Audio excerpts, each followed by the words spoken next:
buenas, bienvenido al vídeo número 13, creo que es, tercer vídeo que subo sobre el tema 11, Ley 40/2015. Vamos a verla en este vídeo. Y como siempre digo, extractos de cada uno de los temas para el Cuerpo General Auxiliar. Aquí no encontrarás todo, pero cosas importantes, por supuesto.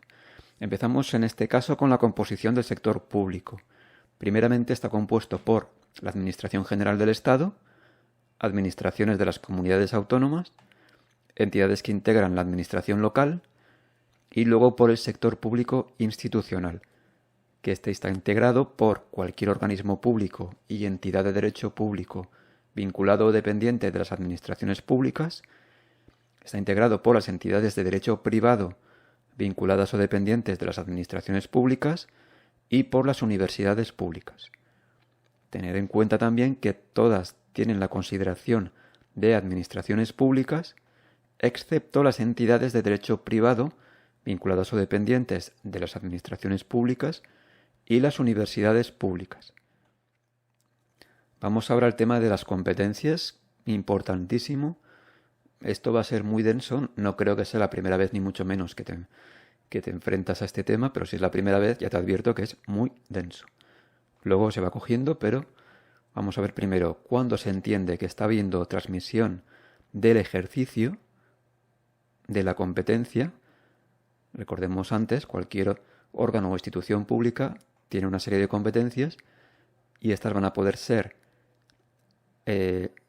delegadas en cuanto al ejercicio o descentralizadas o desconcentradas en cuanto a la titularidad de esa competencia.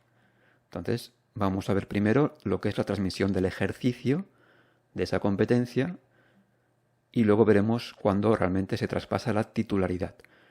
Solo habrá transmisión de titularidad y del ejercicio de la competencia cuando ésta sea descentralizada entre distintas entidades públicas con personalidad jurídica o desconcentradas entre organismos administrativos jerárquicamente dependientes de una misma entidad pública. Descentralizadas distintas entidades públicas, desconcentradas misma entidad pública. Primero vamos a ver solo cuando hay transmisión del ejercicio. Delegación de competencia. ¿Qué es la delegación de competencia? La delegación de competencia es cuando se delega el ejercicio de una competencia entre órganos de la misma administración. No la titularidad, sino solo el ejercicio. Deberá publicarse en el BOE tanto la delegación como cuando se produzca su revocación.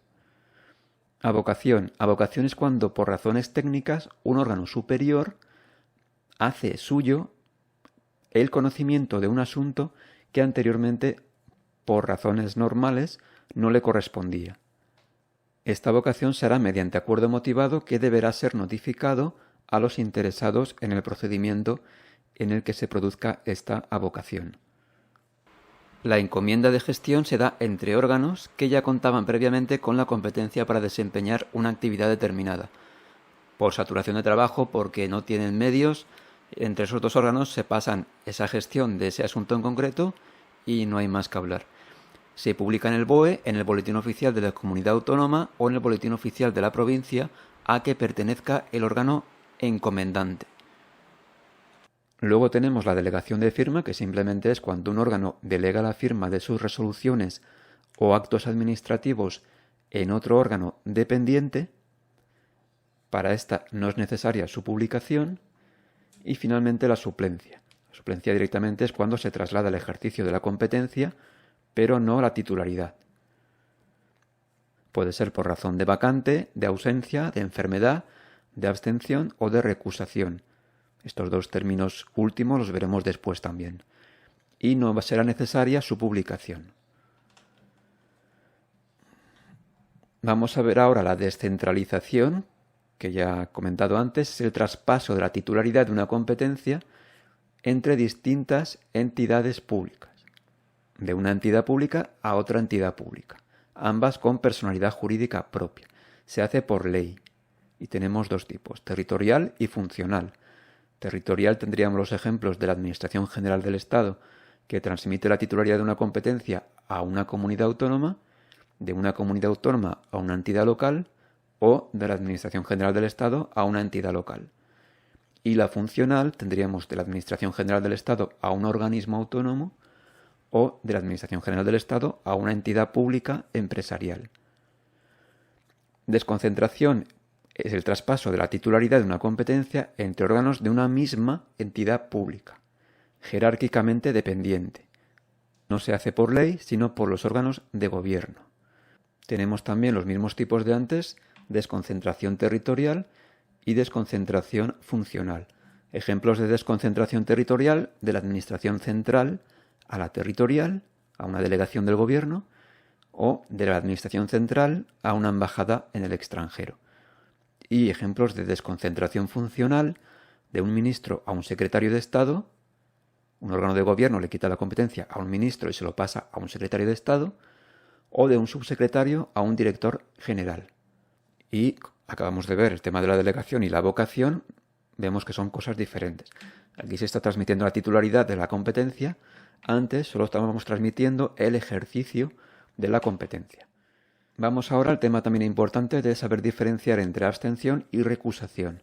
Abstención es la obligación de jueces, fiscales y funcionarios de la administración, que es lo nuestro, no la posibilidad, sino la obligación de apartarse de un procedimiento.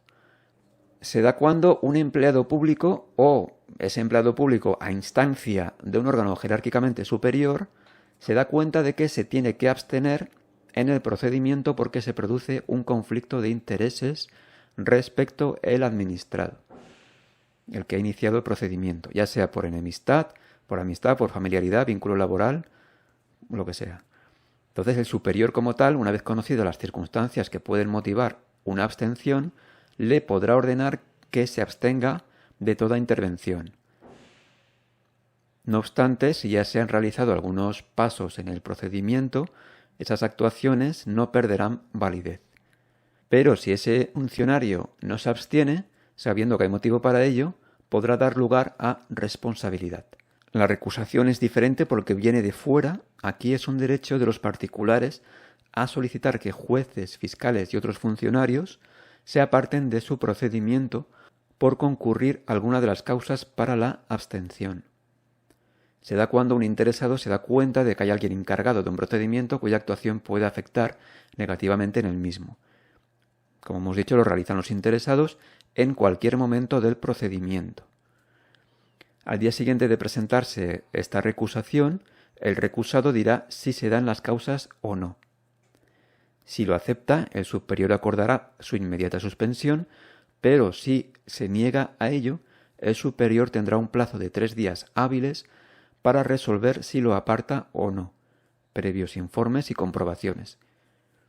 Contra esta resolución de recusación no cabrá recurso alguno. Vamos con unos conceptos. Órganos colegiados.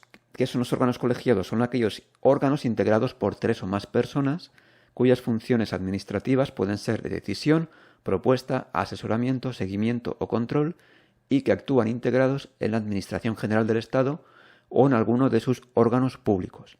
Un ejemplo sería el Consejo de Ministros, mientras que un órgano no colegiado sería un ministerio, donde únicamente una persona es la que toma las decisiones finales. Principios de la potestad sancionadora. Tenemos 4 principios fundamentales. Principio de irretroactividad, lo tenemos de sobra en el artículo 9.3. Las disposiciones sancionadoras solo producirán efecto retroactivo si éste favorece al infractor, artículo de la Constitución 9.3.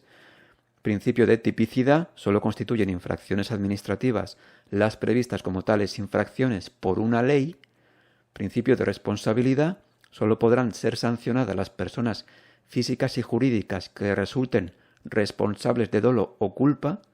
Y proporcionalidad. Las sanciones administrativas, sean o no de naturaleza pecuniaria, en ningún caso podrán implicar, directa o subsidiariamente, privación de libertad. Y vamos a ver tema de plazos en cuanto a la prescripción de infracciones y sanciones que puedan imponerse. Infracciones leves a los 6 meses, prescripción.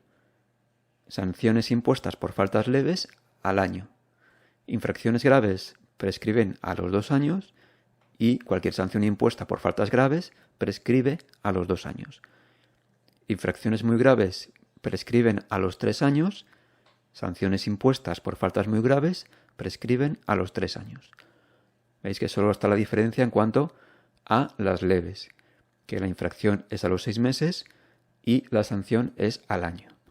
¿Cuándo comenzará a contarse el plazo de prescripción por las infracciones? Pues empezará a contarse desde el día en que la infracción se hubiera cometido, o en el caso de las infracciones continuadas comenzará desde que finalizó la conducta infractora. Y el plazo de prescripción de las sanciones comenzará a contarse desde el día siguiente a aquel en que sea ejecutable la resolución por la que se impuso la sanción o que haya transcurrido el plazo para recurrirla. Este tema de la prescripción por infracciones y sanciones, según algunas leyes, varía. Pero en cuanto a lo que es el Estatuto Básico del Empleado Público y lo que hemos visto ahora del régimen jurídico del sector público, tenemos los mismos plazos. Puedes comprobarlo aquí: 6 meses, año, 2 años, 2 años, 3 años, 3 años. Pero cuando se trata de la ley, por ejemplo, de 2013, de acceso a la información pública y buen gobierno, los plazos cambian. Y también cambian cuando nos vamos a las leyes de promoción de autonomía personal y de igualdad de trato y no discriminación, que estas dos también tienen mismos plazos, pero son diferentes un poco a los anteriores. Entonces, estos plazos que hemos visto aquí ahora, pues también nos sirven para el Estatuto Básico del Empleado Público, pero si queremos sabernos esto al 100%, tenemos que tener en cuenta que para otras leyes varían un poco. Y visto esto, termino ya con este tema 11, y en el próximo tema 12 ya veremos el tema de la protección de datos personales.